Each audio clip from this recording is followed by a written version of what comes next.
कल की कक्षा में हमने इस बिंदु पे दृष्टिपात किया था कि क्या वाकई ही संयुक्त परिवार विघटित हो रहे हैं, और हमने इस और भी चर्चा की थी कि जो परंपरावादी समाजशास्त्री हैं, जो समाज के या परिवार के परंपरागत अवधारणा को स्वीकार करते हैं, उनकी दृष्टि में परंपरागत संयुक्त परिवार विघटित नहीं हो रहे हैं, बल्कि नई परिस्थिति तथा कारणों से अनुकूलन तथा व्यवस्थापन कर रहे हैं। फिर उसके पश्चात हमने उन कारणों को जानने की कोशिश की थी और हमने 2 कारणों की चर्चा की थी, औद्योगिकीकरण और नगरीकरण। आज हम कुछ और कारणों को देखेंगे जिन्होंने भारत की परिवार व्यवस्था जो है, पैटर्न है, फैमिली पैटर्न्स जो है, उनमें कुछ चेंज किया है। वो कौन से चेंज हैं, चलिए देखते हैं। हमने, जैसे कि मैंने अभी कहा आपसे, कि हमने औद्योगिकीकरण और नगरीकरण के बारे में चर्चा की थी। आज हम यातायात एवं संचार के साधन के बारे में बात करेंगे कि कैसे उन्होंने परिवार के स्वरूप को परिवर्तित किया। तो यहाँ हम देखते हैं कि आधुनिक यातायात के जो साधन थे, जैसे रेल, बस, हवाई जहाज आदि, ने व्यक्ति को एक स्थान से दूसरे स्थान पर सहजता से उनका आना जाना सुगम कर दिया। ये कहना ज़्यादा उचित होगा कि पहले आपको भी पता है कि बैलगाड़ी से या घोड़े से या दूसरे अन्य साधन जो कि बहुत धीमी गति से चलने वाले थे, जहाँ एक स्थान से दूसरे स्थान पे पहुँचने में एक लंबा समय लग जाता था, इसलिए उस स्थान को छोड़ना बहुत मुश्किल होता था। व्यक्ति जीवन पर्यंत संयुक्त परिवार एवं जन्म स्थान पर ही रहता था। लेकिन अब वो संयुक्त परिवार को छोड़कर दूर स्थानों पर नौकरी, व्यवसाय, शिक्षा आदि के लिए चला जाता है। और पहले जो परिस्थितियाँ थी संयुक्त रहने के कारण अनुकूल थी, परंतु अब प्रतिकूल हो गई हैं। तो यातायात के साधनों ने इस संपूर्ण व्यवस्थागत जो संरचना थी उसमें परिवर्तन करने में अपनी एक महत्वपूर्ण भूमिका निभाई है। अब इसके बाद हम बात करते हैं factors changing pattern of family की। जब हम बात कर रहे हैं तो उसमें हम देखते हैं सामाजिक सुरक्षा, कि पहले केवल संयुक्त परिवार के जो सगे संबंधी थे उन्हीं को जो सामाजिक सुरक्षा है, सोशल सिक्योरिटी है, वो प्रदान करता था। व्यक्ति वृद्धजनों की सेवा करना अपना परम कर्तव्य समझता था। सरकार की अनेक योजनाओं के द्वारा व्यक्ति को सामाजिक सुरक्षा प्रदान की जाती थी। लेकिन अब युवा पीढ़ी वृद्धजन का देखभाल करना, अपने कर्तव्यों का पालन करना भूलती जा रही है। ये सच्चाई है और यही कारण है कि वृद्धजन की सुरक्षा के लिए सरकार ने वृद्धजन सुरक्षा कानून को दृष्टिगत रखते हुए कानून भी पारित किया, जिसमें ये स्पष्टता इंगित है, उस कानून में ये व्यवस्था दी गई है कि अगर कोई व्यक्ति, विशेषकर परिवार की बात यहाँ की जा रही है, अपने परिवार के बुजुर्गों के साथ बुरा व्यवहार करता है, मिसबिहेव करता है, तो ऐसी स्थिति में उसको पनिशमेंट मिलेगा, है ना। ये तो अलग बात हो गई, ये तो मैंने आपको एक जानकारी दी। लेकिन यहाँ हम ये देखते हैं कि परिवार में अब एक अजीब सी स्थिति ये उत्पन्न हो गई है कि जो परिवार के जो बड़े बुजुर्ग हैं, उन्हें समाज का जो ये खास कर ये जो भौतिक व्यवस्था है, जिसे हम भौतिक संस्कृति कहते हैं, कि जीवन में कहीं अंत नहीं है सफलता को पाने का, धन को एकत्रित करने का, और इस पूरी सोच के मध्य जो बुजुर्ग हैं वो बुजुर्ग उन्हें बोझ की तरह से प्रतीत होते हैं। तो एक ये कारण भी रहा है कि परिवारों का विभाजन होने लगा है। फिर हम बात करते हैं पाश्चात्य शिक्षा एवं संस्कृति के प्रभाव की, impact of western education and culture. वो क्या है? देखिए, हमने लगातार इस बात को दोहराया है कि भारत एक ऐसा देश रहा है जहाँ परिवार की जब बात आती है तो ये बात नहीं की जाती कि नहीं की जाती थी पे हमें जोर देना होगा कि तब ये बात नहीं की जाती थी। परिवार मतलब नाभिक that means nuclear family and joint family, ये 2 कॉन्सेप्ट नहीं होते थे। परिवार का मतलब ही जॉइंट फैमिली होता था। और जहाँ हम पाश्चात्य संस्कृति की बात करते हैं, विकसित देशों की बात करते हैं, वहाँ एक्सटेंडेड फैमिली या जॉइंट फैमिली का जो कॉन्सेप्ट है वो कम देखने में आया। तो भारतवासी पाश्चात्य शिक्षा और संस्कृति के संपर्क में आए। इससे भारतीयों के सामाजिक मूल्य, दर्शन और जीवन का तरीका पाश्चात्य होने लगा, जो कि जो न्यूक्लियर फैमिली हैं उसको कहीं ना कहीं उन्होंने प्रोत्साहन दिया। व्यक्तियों पर भौतिकवाद तथा व्यक्तिवाद का गहरा प्रभाव पड़ा। स्त्रियों ने शिक्षा ग्रहण की, वे पुरुषों के समान कार्य करने लगी। तो संयुक्त परिवार में स्त्री पुरुष की जो आस्था है, जो विश्वास है, जो फेथ है, वो कम होने लगा। ठीक है। और पाश्चात्य शिक्षा तथा संस्कृति के प्रभाव तथा उसका अंधानुकरण से लोगों की जो रुचि है वो न्यूक्लियर फैमिली की तरफ अधिक बढ़ी, है ना।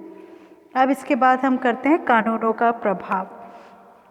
क्या है कानूनों का प्रभाव? यहाँ हम देखते हैं कि हिंदू उत्तराधिकार अधिनियम जो 1929 में बना था, उसने व्यक्ति को संपत्ति में अधिकार दिया, चाहे वो संयुक्त परिवार से अलग रह सकता था। देखिए, उससे पहले ये व्यवस्था थी कि अगर कोई अपने परिवार से अलग होना चाहे तो ये कहा जाता था कि ठीक है, आपको परिवार से अलग होना है, कारण कुछ भी हो, लेकिन आपको परिवार की जो संपत्ति है उस पर अधिकार नहीं मिलेगा।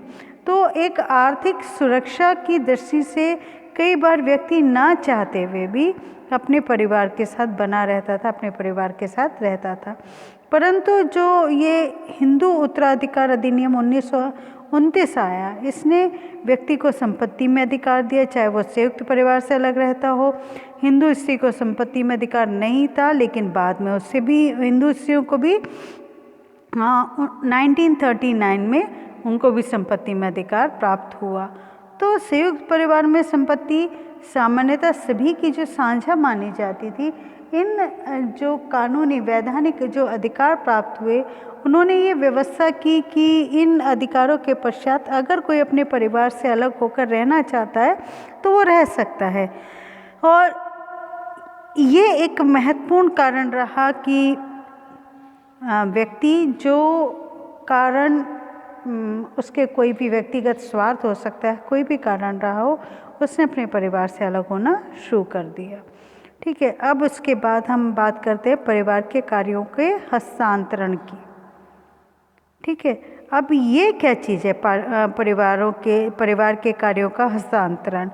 देखिए, एक बात बिल्कुल स्पष्ट होनी चाहिए कि संयुक्त परिवार अनेक परंपरागत कार्य करता था, परंतु परिवार के परंपरागत कार्य अन्य संस्थाओं तथा समितियों को हस्तांतरित होने लगे। इससे संयुक्त परिवार का महत्व घट गया। ठीक है। जैसे पहले बच्चों के पालन पोषण का पूरा दायित्व अगर घर में जितने भी सदस्य हैं और अगर माता पिता किसी कारणवश देखभाल नहीं कर पा रहे तो वो परिवार के दूसरे सदस्यों का दायित्व बन जाता था। परंतु अब अनेक ऐसे जैसे क्रैच है या बाल संस्थाएं हैं जहाँ पर पैसा देकर, धन देकर लोग अपने बच्चों को कुछ देर रखकर उनकी देखभाल की व्यवस्था कर लेते हैं। और इसी प्रकार से व्यक्ति पहले संयुक्त परिवार के माध्यम से ही अपनी तमाम सुविधाओं को जुटाता था, परंतु अब उसे ये पता है कि ये सुविधाएं उसे बाहर से भी उपलब्ध हो सकती हैं। अब उसके बाद एक महत्वपूर्ण एस्पेक्ट आता है जिसने परिवार को कहीं ना कहीं उसके स्वरूप को, भारतीय परिवार के स्वरूप को परिवर्तित किया, वो रहा पारिवारिक झगड़े। तो संयुक्त परिवार में अनेक सदस्य साथ साथ रहते हैं, उनमें परस्पर झगड़े होते। देखिए, झगड़े होने का एक बहुत बड़ा कारण, कहीं पर भी झगड़े होने का, चाहे आप देश की बात करें, समाज की बात करें, तनाव का एक बहुत बड़ा कारण क्या होता है? आपसी संघर्ष का एक बहुत बड़ा कारण क्या होता है? अर्थ। अर्थ मतलब बताएं, अर्थ का क्या मतलब हुआ? अर्थ का मतलब यहाँ पर अर्थ का मतलब मीनिंग से नहीं है। अर्थ का मतलब यहाँ क्या हुआ? धन से। धन एक बहुत बड़ा कारण रहा है किसी भी व्यवस्था पर कुठाराघात करने का। किसी भी, चाहे वो कोई भी व्यवस्था हो, आर्थिक स्वार्थ, आर्थिक लाभ, आर्थिक अपेक्षाएं, ये वो कारण हैं जो अनेक संस्थाओं के परिवर्तित स्वरूप के जिम्मेदार बने। जैसे मान लीजिए किसी संयुक्त परिवार में माता पिता के अलावा 3 भाई हैं, तीनों भाइयों के अपने अपने परिवार हैं, तीनों भाइयों की संतान है, 1-2 जो भी मान लीजिए। अब उसमें बड़ा भाई तो महीने के 50,000 रुपये कमाता है, छोटा भाई महीने के 20,000 रुपये कमाता है, और सबसे छोटा जो भाई है वो मात्र महीने के 10,000 रुपये कमाता है। लेकिन अब क्या होगा, क्योंकि संयुक्त परिवार है तो इन सभी के बच्चे एक ही स्कूल में पढ़ेंगे, एक जैसे स्कूल में, एक जैसे कपड़े उनको उपलब्ध होंगे, एक जैसा भोजन उपलब्ध होगा। तो जो सबसे अधिक धन कमाने वाला व्यक्ति है उसके मन में ये कुंठाएं उत्पन्न होने लगती हैं कि अधिक परिश्रम मैं करता हूँ, अधिक प्रयास मैं करता हूँ और मुझे भी वही सुविधा प्राप्त होती है, और जो जिसका अर्थ अर्जन कम है उससे भी वही सुविधा प्राप्त हो रही है, मेरे समान ही सुविधाएं प्राप्त हो रही हैं। इस तरह का जो मानसिक संघर्ष है वो अंतोतगत्वा परिवार के बंटवारे का एक बहुत बड़ा कारण बनता है। एक चीज़ और भी आती है देखने में कि संयुक्त परिवार में कुछ लोग अकर्मण्य हो जाते हैं, काम करना पसंद नहीं करते, क्योंकि उनको लगता है कि मैं काम करूं ना करूं लेकिन मुझे वो तमाम सुख सुविधाएं मिलेंगी जो संयुक्त परिवार में रहने वाले दूसरे सदस्यों को प्राप्त होती हैं।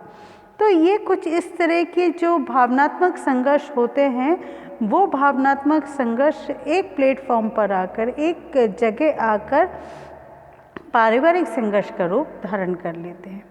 ठीक है, मैं समझती हूँ कि मेरे इस उदाहरण से आपको मेरी बात समझ में आ गई होगी कि ये एक बहुत बड़ा कारण रहा है पारिवारिक विघटन का, जो भारतीय परिवार का जो स्वरूप है उसमें जो परिवर्तन का जो एक कारण माना गया है।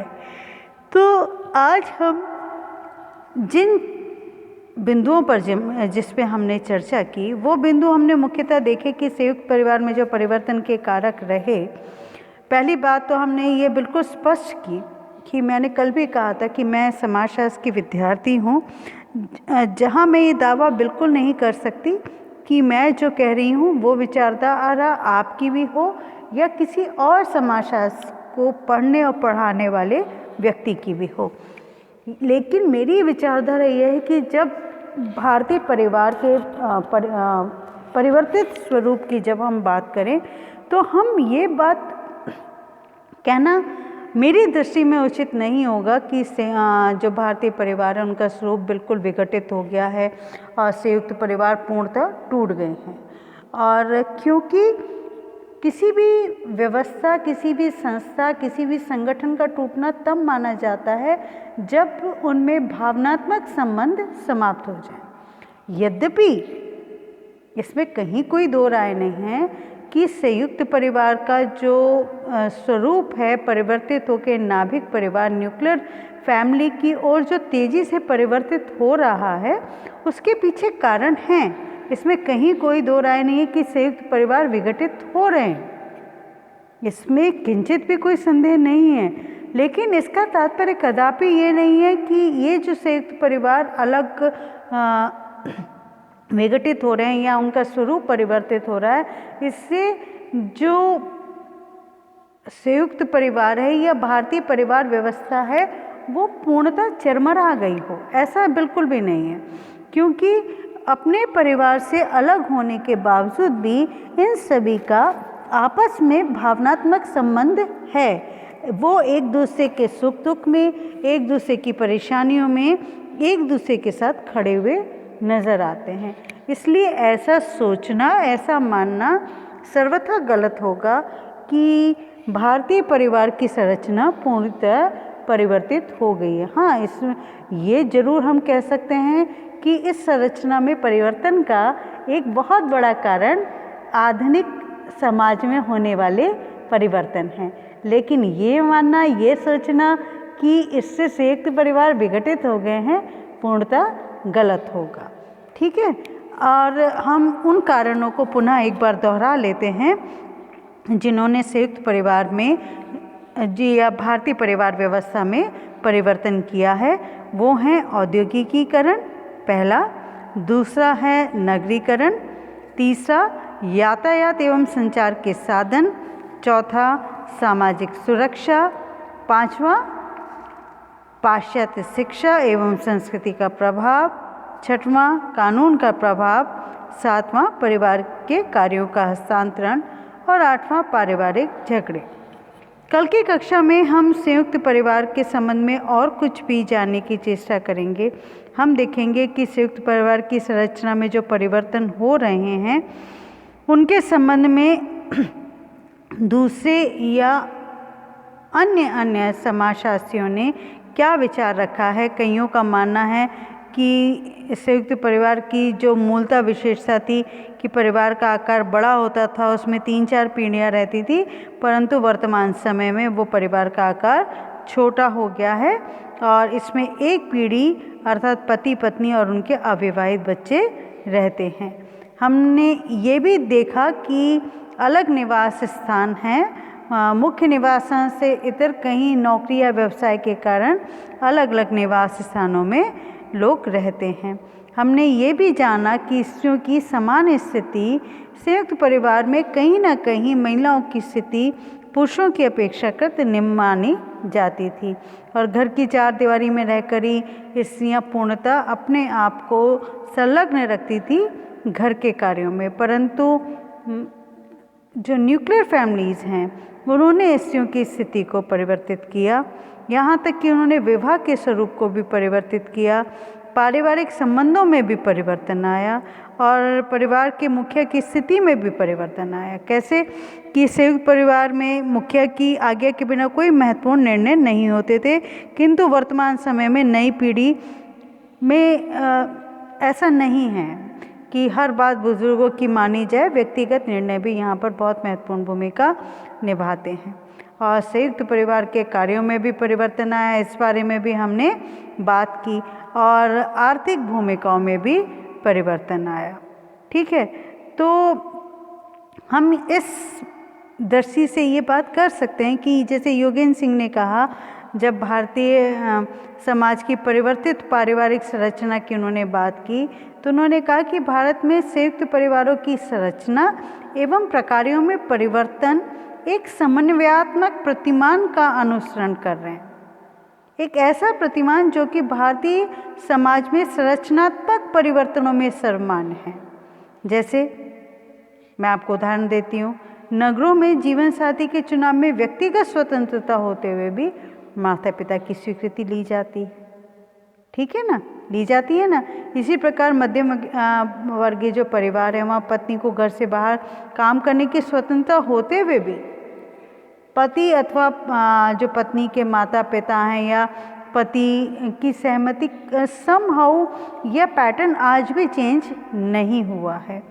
तो हम अगर पूर्णतः ये दावा करें कि ये स्थितियाँ बिल्कुल बदल गई हैं तो ये कहना गलत होगा। इस संबंध में हम के.एम. कापड़िया की भी बात कर सकते हैं कि के.एम. कापड़िया ने कहा था, के.एम. कापड़िया कौन है?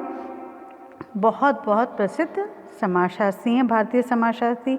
वो कहते हैं कि हिंदू मनोवृत्तियाँ आज भी संयुक्त परिवार के पक्ष में हैं, तथापि आज भी बदली हुई परिस्थितियों में नगरीय क्षेत्रों में संयुक्त परिवार को अपने परंपरागत रूप को बनाए रखना संभव नहीं है। क्यों संभव नहीं है? ये मैंने आपको बताया कि औद्योगिकीकरण के बाद, कृषि भूमि कम होने के बाद विवशता है कि वो बाहर जाके काम करें और जब बाहर जाके काम करेंगे तो स्वाभाविक तौर पर इस प्रकार के आवास छोटे हैं नगरों में, सब लोगों का साथ रहना संभव नहीं है। इतना अवश्य है कि ग्रामीण समाज की संरचना और कृषि प्रधान अर्थव्यवस्था आज भी संयुक्त परिवार को बनाए रखने में समर्थ है। ठीक है, तो हमने बहुत कुछ जाना। अब हम कुछ इस प्रकार से प्रश्न आपके पूछे जा सकते हैं कि परिवार की परिभाषा दीजिए, संयुक्त परिवार से आप क्या समझते हैं, संयुक्त परिवार के प्रकार जो कार्य हैं उनको बताइए। तो या जो आरंभ में मैंने आपको बताया था कि सिर्फ परिवार के बारे में आपसे पूछा जा सकता है। तो या फिर आपसे प्रश्न पूछा जा सकता है चेंजिंग पैटर्न्स ऑफ फैमिली बताइए। तो ये अर्थात हिंदी में से हम कहेंगे भारत में परिवार के परिवर्तित स्वरूपों की चर्चा कीजिए। माफ़ कीजिएगा। तो इस तरह के प्रश्न आपसे पूछे जा सकते हैं। और आज हमने परिवार जो आपका अध्याय है उसे हमने समाप्त कर दिया है। आपको अगर किसी भी प्रकार की समस्या हो तो बेझिझक आप मुझसे व्हाट्सएप ग्रुप पे पूछ सकते हैं। अब अगली कक्षा में हम एक नया अध्याय शुरू करेंगे, विवाह। ठीक है, और तब तक आशा करती हूँ कि आप बहुत मन लगा के पढ़ेंगे। आपको कहीं पर भी कोई समस्या आएगी तो आप बेझिझक मुझसे पूछ लें। तब तक के लिए बहुत बहुत धन्यवाद।